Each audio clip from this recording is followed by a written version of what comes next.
ডাঙৰীয়া আমাৰ মাজত উপস্থিত হৈছে সত্যগ্ৰাম পঞ্চগ্ৰাম থানা বাসপাৰা সভাপতি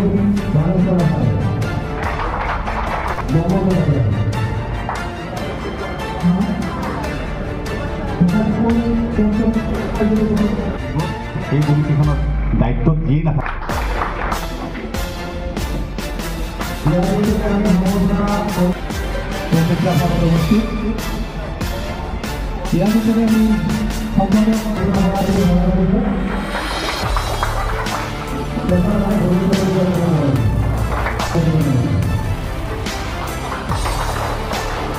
আজি ৪৫ সংখ্যক বিক্ৰী মৌজা ৰাভা জাতীয় পৰিষদৰ বাৰ্ষিক সাধাৰণ সভা।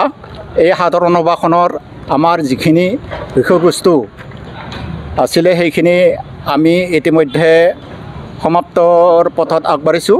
আজি আমাৰ দিনজোৰা কাৰ্যসূচীৰে আমি বিক্ৰী মৌজা ৰাভা জাতীয় পৰিষদে আমি সভা অনুষ্ঠিত কৰিছিলোঁ। আমাৰ আজিৰ প্ৰথম কাৰ্যসূচী আছিলে পতাকা উত্তোলন।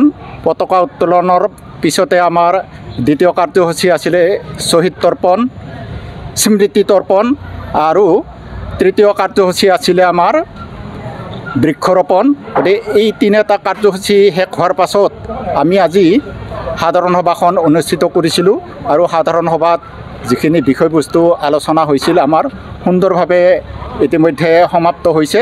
গতিকে আজি সভাখন ইতিমধ্যে আমাৰ শেষ হৈছে। গতিকে বিশেষ ক'বলগীয়া নাই। পৰৱৰ্তী সময়ত আমাৰ যিখন সাধাৰণ সভা হ'ব এই সাধাৰণ সভাখন ডেকাপাৰা শাখাত অনুষ্ঠিত হ'ব। গতিকে ডেকাপাৰা ৰাইজেও নিশ্চয় এনেধৰণেৰে আমাৰ সভাখন সুকলমে অনুষ্ঠিত কৰিব বুলি আশা কৰিছোঁ আৰু বিশেষ ক'বলগীয়া নাই।